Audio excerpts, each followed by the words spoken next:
Hi guys, welcome to TFI stories. మరో కొత్త స్టోరీతో మీ ముందుకు వచ్చాను. అందుకంటే ముందు ఈ ఛానల్కి మీరు కొత్తగా వచ్చినట్లయితే సబ్స్క్రైబ్ చేసుకోండి.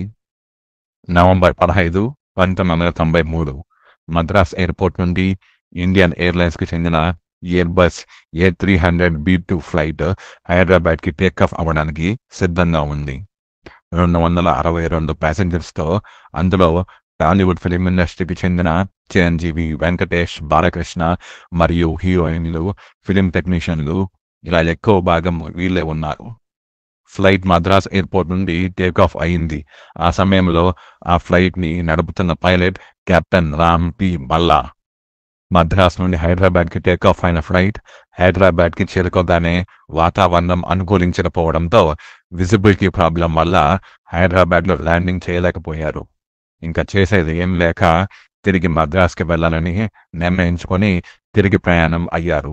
కానీ అప్పటికే ఫ్యూయల్ లోలో ఉంది. పైగా ఫ్లైట్ తక్కువ ఎత్తులో స్లోగా నడపడం వల్ల ఉన్న ఫ్యూయల్ కూడా త్వరగా అయిపోతుంది. తిరుపతి ఎయిర్పోర్ట్కి మళ్లించాలని తిరుపతి ఎయిర్పోర్ట్ పర్మిషన్స్ తీసుకుంటున్నారు. కానీ అప్పటికే ఫ్యూయల్ తగ్గిపోయింది. అప్పుడు కెప్టెన్ బల్లా ఎమర్జెన్సీ ల్యాండింగ్ చేయాలనుకున్నారు. దానికోసం తిరుపతికి 50 కిలోమీటర్ దూరంలో ఉన్న వెంకటగిరి పొలాలలో ఎమర్జెన్సీ ల్యాండింగ్ చేశారు. ఫ్లైట్లో ఉన్న 262 మంది ప్యాసింజర్స్ ఎటువంటి ప్రాణ నష్టం జరగకుండా బయటపడ్డారు. ఈ సంఘటన తర్వాత ఎయిర్పోర్ట్ అథారిటీస్ కెప్టెన్ బల్లాని ఫ్యూయల్ ఇండికేషన్ చూసుకోలేదని మండిపడ్డారు.